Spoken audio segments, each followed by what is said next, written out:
வச்சது கண்ணுக்குட்டி கெட்ட வழி போனதில்லை இது அப்பறம் மீறாத சிங்கக்குட்டி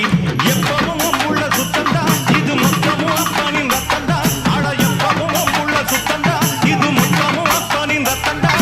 கோயில் வாசலில் அட நீதி தோக்கணுமா நானும் பார்த்து நின்னா அது நியாயமாயிருமா கட்டுனம் கோட்டை ஒண்ணு அதை கட்டிக்காக்க இங்க காவலுண்டு சுத்துனம் பூமி எல்லாம் ரொம்ப சுத்தமாய